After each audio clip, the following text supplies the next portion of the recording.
Hi everyone, I am Bruce from NeuLyf. This is an English teaching video on the 12 main tenses used in English. It looks like there are 18 here, but there are actually 12. This is only a short introduction to each tense. I will make more detailed videos later. There will be timestamps in the video notes below so that you can jump to a specific tense that you want to study.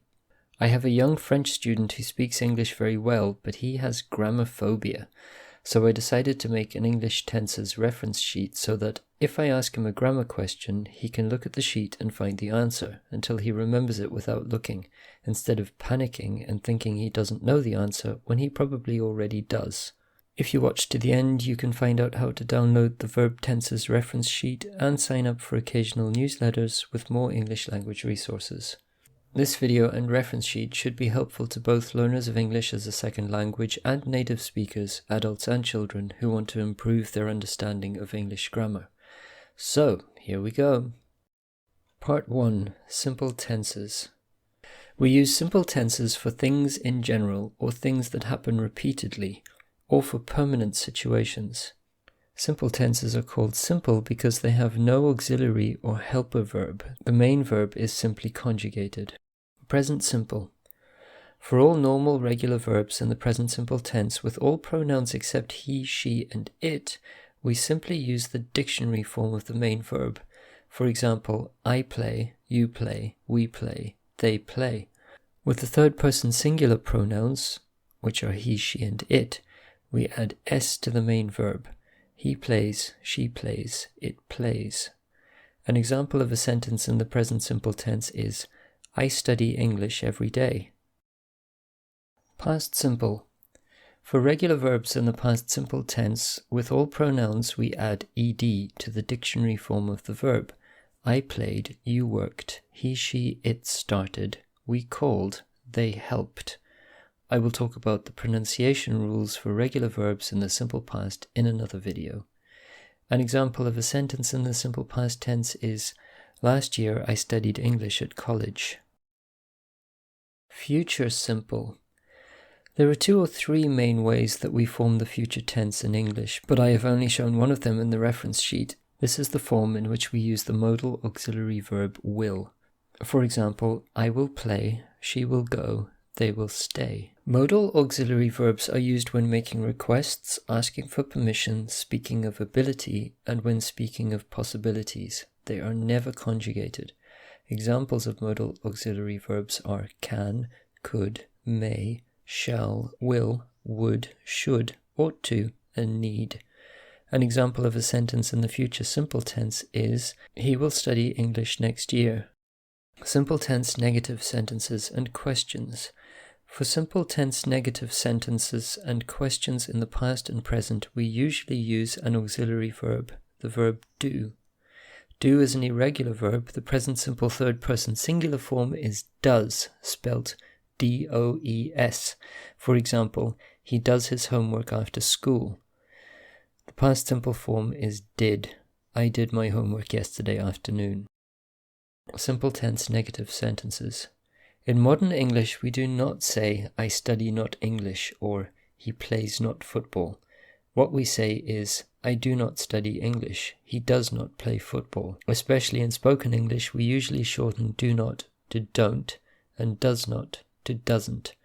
I don't study English, he doesn't play football. For a future simple negative sentence, we do not use do, only the modal auxiliary will. For example, I will not study English next year. In spoken English, we usually shorten will not to won't. I won't study English next year. Simple tense questions. For simple tense questions, we also usually use the conjugated auxiliary form do, and as is usual for questions, we change the order of the conjugated verb and the subject pronoun. For example, present simple. Does he study English every day? Past simple.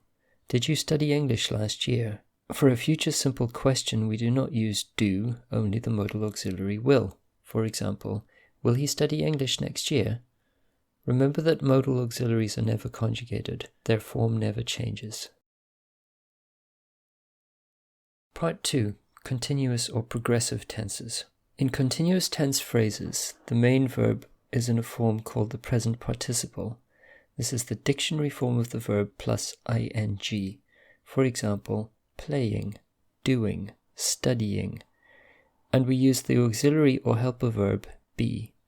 We use continuous or progressive tenses for things happening at or around the time of speaking, where the action is not complete. For example, the water is boiling, can you turn it off? Let's go out, it isn't raining now.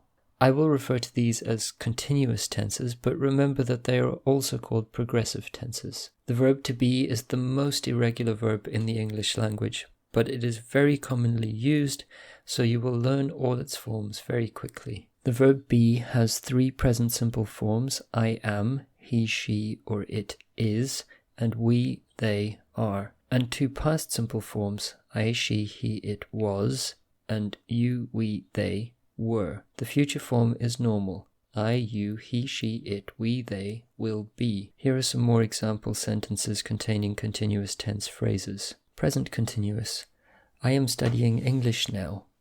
It is raining. They are playing football today. In spoken English, these are usually shortened. I'm studying English now. It's raining. They're playing football today. Past continuous: I was studying English when John arrived. We were eating dinner when the phone rang. Future continuous: I will be studying English all day tomorrow. This can be shortened to I'll be studying English all day tomorrow. Part 3. Perfect tenses. In perfect tense phrases, the main verb is in a form called the past participle. For regular verbs only, this is the dictionary form of the verb plus ed, which is the same as the regular verb simple past form. For example, played, worked, wanted. Pronunciation rules will be covered in another video. For perfect tenses, we use the auxiliary or helper verb have. Perfect tenses are used to talk about experiences you have or don't have, and for things that started before the time of speaking but have a connection with the time of speaking. For example, I have lost my phone means I lost my phone in the past and I still don't have it. I have been to France means at some unspecified time in the past I had the experience of going to France. The verb have is irregular. The present simple third person singular form is he, she, it has, and the past simple form is had. The future form is normal: I, you, he, she, it, we, they, will have.